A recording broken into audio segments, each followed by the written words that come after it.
পেছানোর বিন্দুমাত্র ইচ্ছা নেই সরকারের, ফেব্রুয়ারিতেই নির্বাচন।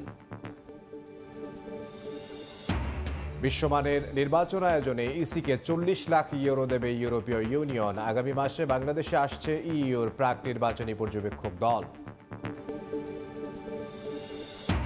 ডাকসু নির্বাচনে প্রশাসনের বিরুদ্ধে পক্ষপাতের অভিযোগ ছাত্র শিবির সমর্থিত প্যানেলের, উড়িয়ে দিলেন রিটার্নিং অফিসার। শিক্ষার্থীদের সুবিধায় বাড়ানো হয়েছে সময়।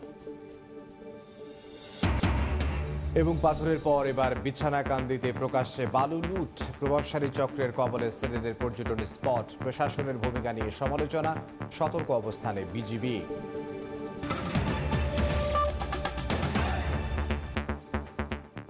সময় সংবাদের সঙ্গে আছে আমি ইমদাদুল হক। নির্বাচনী রোডম্যাপ ঘোষণার অপেক্ষায় বিএনপি। অতীতে রাজনৈতিক বিবেচনায় যেসব ভোট কেন্দ্র করা হয়েছে সেগুলো বাতিলের দাবি জানিয়েছেন দলটির সিনিয়র যুগ্ম মহাসচিব রুহুল কবির রিজভী।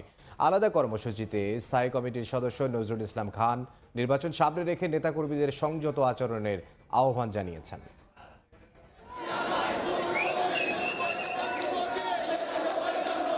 বিএনপির সহযোগী সংগঠন স্বেচ্ছাসেবক দলের ৪৫তম প্রতিষ্ঠাবার্ষিকী। মঙ্গলবার সকাল থেকেই রাজধানীর নানা প্রান্ত থেকে ব্যানার, ফেস্টুন নিয়ে সংগঠনের নেতাকর্মীরা জড়ো হন বিএনপির প্রতিষ্ঠাতা জিয়াউর রহমানের সমাধি প্রাঙ্গণে। এ সময় নানা স্লোগানে মুখরিত হয় চারপাশ।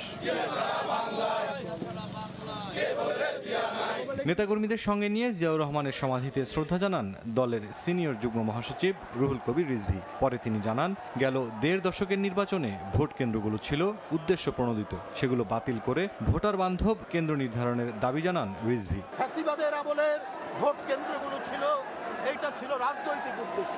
তারা ঘোষণা করেছে একটা নির্বাচনী রোড ম্যাপ দেবে, তো আমরা দেখি তারা কি রোড ম্যাপ দেয়।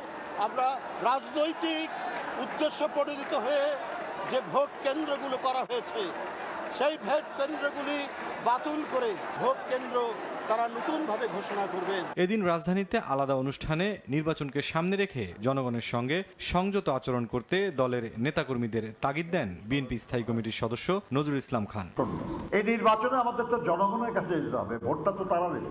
আমাদের কারো যে কোনো পর্যায়ের যে কোনো নেতা বা কর্মীর আচরণে যদি জনগণ অসন্তুষ্ট হয় তাহলে ক্ষতিগ্রস্ত তো দল হবে। নিজেরা তো এই কাজ করবেনই না, অন্য কেউ করলে সেটাকে বাধা দিবেন, আর না হলে অনভিপ্রেত সিচুয়েশন হতে পারে।